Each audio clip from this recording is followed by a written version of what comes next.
Hey everyone, welcome back to Garnock Reviews.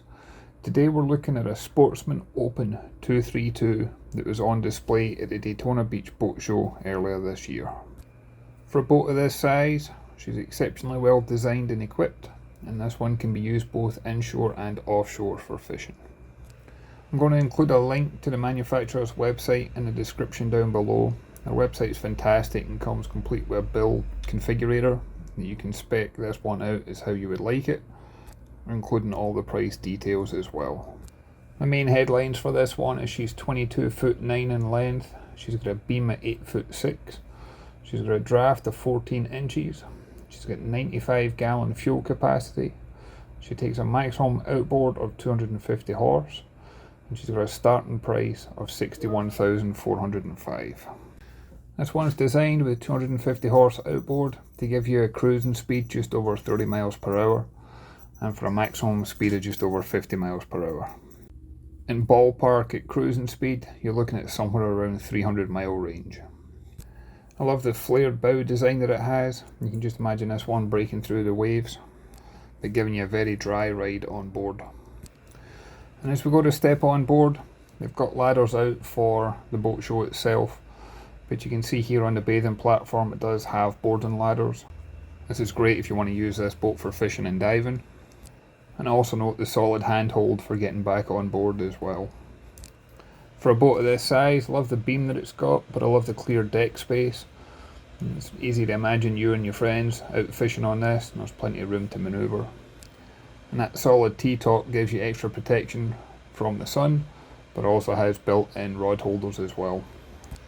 You'll notice there's rod holders everywhere on this one, including behind the helm seat and all throughout the side decks. I love the use of the pop-up bolster seat on the transom. It gives you plenty of deck space when it's not in use, but there's also a seat here when you need it. And in here you've also got a total access hatch, which is ideal if you want to keep something for your life jackets, perhaps you want to keep scuba gear, things like that. There's storage built in. And although it's not fitted here, this does come with a backrest. You can see the little chrome brackets on the transom. I also like the fact that on the transom you've got a 25 gallon insulated live well, and this can also double up as being used for drinks as a cooler. This one's got pop-up cleats throughout, and I'm a fan of pop-up cleats in fishing boats because they're there whenever you need them, but they're out the way when they're not in use, so you don't need to worry about getting your fishing line caught on them.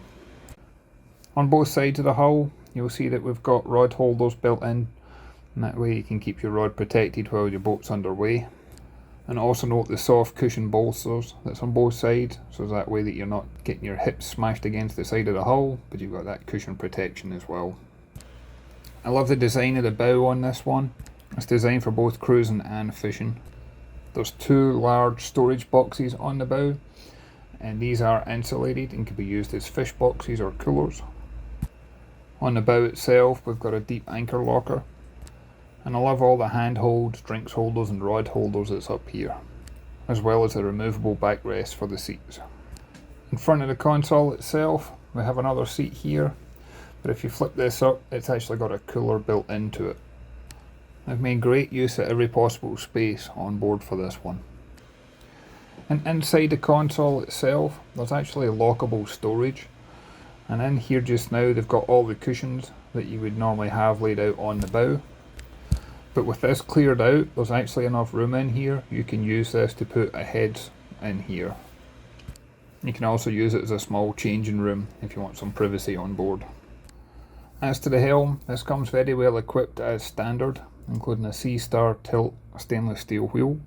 The console's got 12 volt toggle switches. And as standard it comes with the Garmin GPS map. It's a 9-inch multifunction display. You got the Garmin Fusion stereo. And there is a console windscreen as well as a dash panel cover as well. And I like that there is room here for additional electronics if you wanted to upgrade. And also as standard this one does come with trim tabs, which is not something you always see in a boat of this size. And overhead on the T-top you get additional storage. This is also possibly used for VHF, things like that. We've also seen this used for first aid kits, so that it's something that's easily accessible anywhere on the boat. And I also like the additional handholds, the additional lighting, and also this has got speakers built into the T-top. It's a very functional design, and I'd highly recommend having this if you were speccing the boat out. And at the helm we've got a deluxe leaning post, and these have got flip up bolsters. And I like that they flip up individually, so you can have one sitting and one standing if you wanted. And there's also a fiberglass footrest built into the console for extra comfort. And as always, I'd love to hear your thoughts and comments on this one, especially for a boat of this size. I think it's very impressive. And I'd like to thank Sportsman for the opportunity to come on board and share this video with you. And as always, I look forward to catching you on the next one. Thanks everyone.